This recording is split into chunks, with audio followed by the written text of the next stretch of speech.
Bienvenue dans cette vidéo sur les caractéristiques des ondes. Donc première vidéo de ce chapitre, on va reprendre un petit peu des notions que vous connaissez sur les ondes et on va voir un petit peu plus en détail la définition d'une onde progressive et périodique. Donc tout d'abord, une onde progressive, c'est une onde qui perturbe sur son passage une ou des caractéristiques du milieu. Par exemple, la pression de l'air elle est égale à la pression atmosphérique. Lorsqu'un son passe, la pression à un point donné va varier et revenir à son état d'équilibre, à son état de repos. Donc modification de la pression en un point donné. Si je prends un autre exemple, je prends le passage d'une vague, l'océan par exemple a une profondeur d'équilibre à un endroit.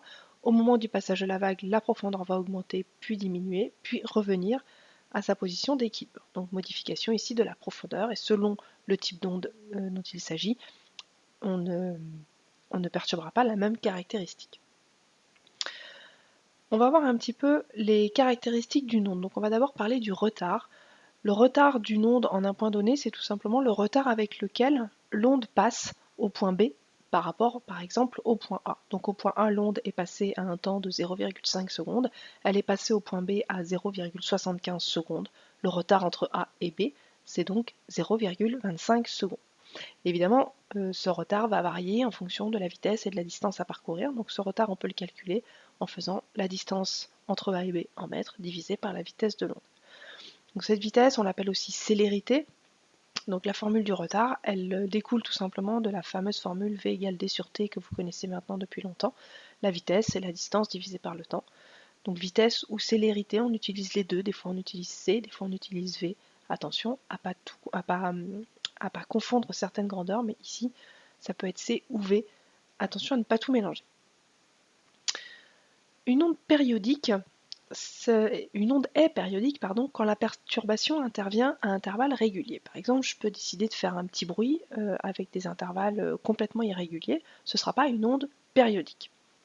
Si la perturbation intervient à intervalles réguliers, c'est que l'onde est périodique. Si elle est périodique, elle a une période, c'est le temps qui s'écoule entre deux fois où l'onde se répète, où le phénomène se répète, une fréquence, le nombre de phénomènes par seconde, et une longueur d'onde en mètres. Bien sûr, tous ces paramètres sont liés par la formule qu'on a déjà vue dans la vidéo précédente, qui peut se présenter sous plusieurs formes. Ici par exemple, lambda égale V fois T, ou V divisé par F, puisque T est égal à 1 sur F. On avait vu dans la vidéo précédente que la vitesse c'était lambda fois F, ça revient exactement au même, vous la prenez sous la forme que vous voulez.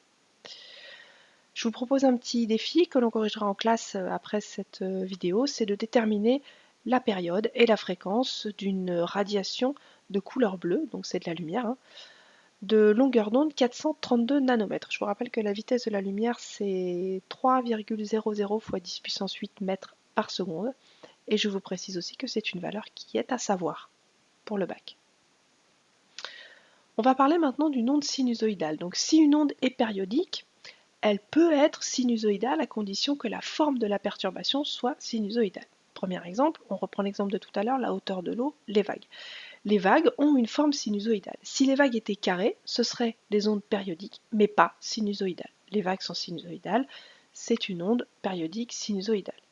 Si je prends l'exemple d'un son pur, alors je précise un son pur, on verra un petit peu plus tard que ça peut être différent si le son n'est pas pur. Donc un son pur, par exemple un son émis par un diapason, si je mesure la variation de pression en un point donné, cette variation de pression aura une forme sinusoïdale. C'est une onde périodique sinusoïdale.